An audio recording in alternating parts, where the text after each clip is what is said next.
পৃথিবীতে এমন একজন মানুষ ছিলেন, সে সর্বনিকৃষ্ট যাকে বলা হয়, যার নাম ছিল ফেরাউন। কাসাসুল আম্বিয়া ইমাম সরাটি রহমতুল্লাহি আলাই তার কিতাবের মধ্যে চমৎকার ভাবে লেখেন এই ঘটনাটি। ফেরাউন আল্লাহ সুবহানাহু ওয়া তাআলা তাকে দুইটা শক্তি দিয়েছেন।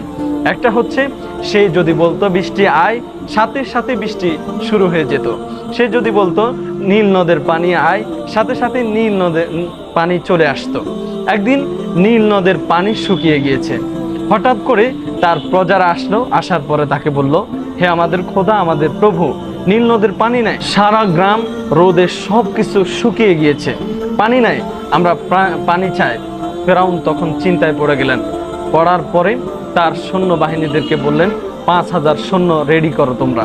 5000 সৈন্য নিয়ে ফেরাউন একটা গুহার কিনারে গেলেন।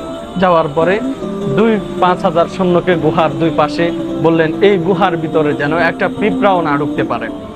তখন ফেরাউন গুহার ভিতরে ঢুকলেন। ঢুকে জায়নামাজ বিছিয়ে রব্বুল আলামিনের কুদরতি পায়ে 2 রাকাত নামাজ পড়ে আল্লাহ সুবহানাহু ওয়া তাআলার দরবারে দোয়া করলেন, রব্বুল আলামিন, আমি জানি আমি সবচেয়ে বড় গুনাহগার, আমি মরার পরে নিশ্চিত আমি জাহান্নামে যাব, মৃত্যুর পরে নিশ্চিত আমার জাহান্নাম, আমাকে জাহান্নামের আগুনে জ্বালানো হবে, এটা আমি জানি রব্বুল আলামিন। তবে দুনিয়াতে আমাকে আপনি বেইজ্জতি করবেন না, দুনিয়াতে আমাকে মানুষের সামনে লাঞ্ছিত করবেন না। আল্লাহ সুবহানাহু ওয়া তাআলা সঙ্গে সঙ্গে তার দোয়া কবুল করে নিলেন। দোয়া কবুল করে নিলেন, সাথে সাথে নীল নদের পানি চলে আসলো। লোকেরা আনন্দে চিৎকার শুরু করলো। ফেরাউন গুহা থেকে শুনে, গুহা থেকে তার জায়নামাজ নিয়ে যখন গুহার সামনে আসলেন, আসার পরে এক ব্যক্তি আসলেন, এসে বললেন, ফেরাউন, আমি তোমার কাছে একটা বিচার চাই। বলে, কি বিচার? বলে, কেউ যদি তার প্রভুর, তার খোদার নিয়ামত খেয়ে, তার খোদার হায়াত পেয়ে, তার খোদার অক্সিজেন পেয়ে, তার খোদার নিয়ামত খেয়ে সে যদি অস্বীকার করে, তাহলে তার কি করা উচিত, তাকে কি শাস্তি দেওয়া উচিত?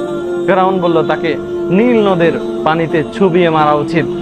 তখন বললেন, ঠিক আপনি এটা বলছেন তো? বলে, হ্যাঁ, এটা আমি বলছি। আপনি কি এটা কাগজে লিখে দিতে পারবেন? ফেরাউন বলছে, হ্যাঁ, আমি কাগজে লিখে দিতে পারবো, সমস্যা নাই। তখন ফেরাউনকে কাগজ দেওয়া হলো, উনি কাগজে লিখে দিলেন। দেওয়ার পরে ফেরাউনকে বললেন যে, আমি কে জানো? বলে, না, আমি হচ্ছি আল্লাহ সুবহানাহু ওয়া তাআলার পক্ষ থেকে আল্লাহ তাআলার বার্তাবাহক জিবরাইল আলাইহিস সালাতু ওয়াস সালাম, সুবহানাল্লাহি ওয়া বিহামদিহি। একথা বলে জিবরাইল আলাইহিস সালাতু ওয়াস সালাম চলে গেলেন।